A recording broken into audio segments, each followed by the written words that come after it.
Hello viewers, এখানে লিখে রেখেছি দেখেন, লিভ নো স্টোন আনটার্নড। এটার অর্থ অনেকে জেনে থাকবেন, বিশেষ করে যারা চাকরি পরীক্ষা দিচ্ছেন বা দিবেন বা ট্রাই করতেছেন। এটার অর্থ হচ্ছে, আপনারা বলবেন, আমি এটা ব্যাখ্যা দিচ্ছি, এরপরে বোঝা ট্রাই করবেন আমি আসলে কি বোঝাতে যাচ্ছি, যাতে আপনি প্রত্যেকটা বিষয়কে ফিল করে পড়তে পারেন। আপনি এরকম পড়বেন এবং লং লাস্টিং হবে প্রত্যেকটা বিষয়।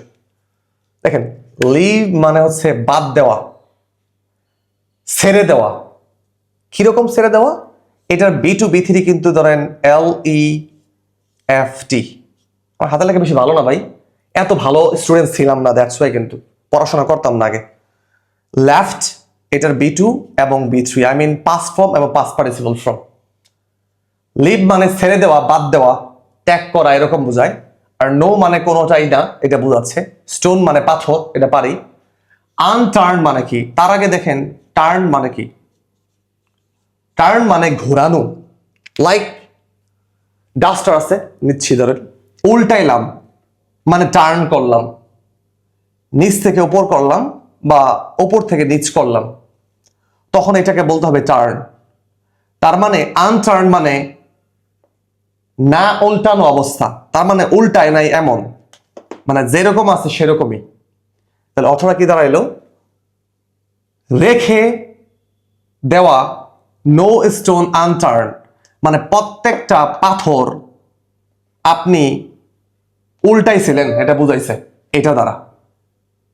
আর এটার অর্থ হচ্ছে চেষ্টার কমতি না রাখা, চেষ্টার ত্রুটি না রাখা। তার মানে ধরেন আপনার একটা রিং হারাইছে, আই মিন হাতের একটা রিং বা আংটি, কোন একটা ক্ষেতের মধ্যে, আর ক্ষেতটা হচ্ছে ধরেন ইটের, আই মিন ইট না, ছোট ছোট টুকরা, হাল চাষ করার পর গুড়ি গুড়ি হয়ে থাকে। এর প্রত্যেকটা পাথর বা প্রত্যেকটা মাটি আপনি উল্টিয়ে উল্টিয়ে এই রিং হচ্ছে আপনার খুঁজছেন, মানে আপনার রিংটা হারাইছে, তখন আপনি বললেন আমি তন্ন তন্ন করে খুঁজেছি, প্রত্যেকটা পাথর আমি উঁচু করছি, মাটি উঁচু করছি, এরপরে খুঁজছি, তাও পাই নাই। তার মানে আপনি চেষ্টা ত্রুটি রাখেন নাই। এই লাইনের অর্থ চেষ্টা ত্রুটি রাখা, না রাখা। তার মানে সর্বোচ্চ দিয়ে চেষ্টা করেছিলেন। আমি বলতে পারি ট্রাই মাই বেস্ট। দেখেন, এটা সবাই পারে, বাট চাকরি পরীক্ষায় বা হুট করে ধরেন একটা নেটিভ স্পিকার লাইনটা বলবে, আপনি বুঝবেন না, কারণ আপনি ফিল করে পড়েন নাই, হয়তো আপনি মুখস্থ করছেন। বাট এরকম ভাবে ফিল করে যখন পড়বেন, প্রত্যেকটা ওয়ার্ডকে ব্যাখ্যা করে, বিলিভ করেন আপনি একদিনে 10টা ওয়ার্ড শেখেন, 10টা ইডিয়ম শেখেন, নো প্রবলেম। বাট 10টাই মনে থাকবে, কারণ 19 সালে শিখেছিলাম, এখনো মনে আছে, সারা জীবনে মনে থাকার সম্ভাবনা আছে, যতদিন পর্যন্ত ব্রেন ভালো থাকে, শরীর সুস্থ থাকবে। আমি বোঝাতে যাচ্ছি, আপনি কোন একটা লাইন পড়বেন, you have to feel from the bottom of your heart, then you are going to be a boss in that job whatever you do. আপনি ইংলিশ পড়তেছেন বা যে কোনো কাজই করেন না কেন, you have to feel first of all. তাহলে লিভ মানে বাদ দেওয়া। আমি এখন বললাম যে আমি চেষ্টার ত্রুটি রাখি নাই ইংলিশে কথা বলার জন্য, তাহলে লিভের পাস্ট টেন্স কি?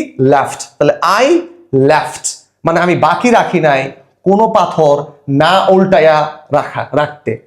তার মানে প্রত্যেকটা পাথর উল্টাইছিলাম টু স্পিক ইংলিশ, ইংলিশে কথা বলার জন্য।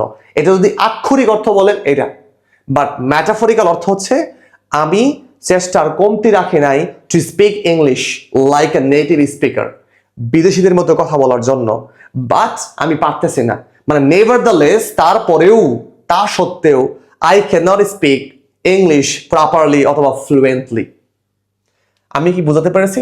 যদি বোঝাতে পারি তাহলে আমি বলবো যে আপনি এই ভিডিওটা শেয়ার করবেন, যাতে অন্যজন শিখতে পারে আমার মতো করে, এবং আপনি ফিল করতে পারেন এবং অন্যজনকে আপনি হেল্প করতে পারবেন এইরকম ভাবে। অর্থাৎ একটা ওয়ার্ড বা ফ্রেজ বা ইডিয়ম শিখবেন ইন ডিটেলে, তাহলে আপনার ভালোবাসা ল্যাঙ্গুয়েজের সাথে বেড়ে যাবে এবং ল্যাঙ্গুয়েজটাকে ফিল করতে পারবেন, আপনি স্পিকিং করতে পারবেন, রাইটিং করতে পারবেন, ওভারঅল আন্ডারস্ট্যান্ডিং ওয়াও একটা লেভেলে চলে যাবে।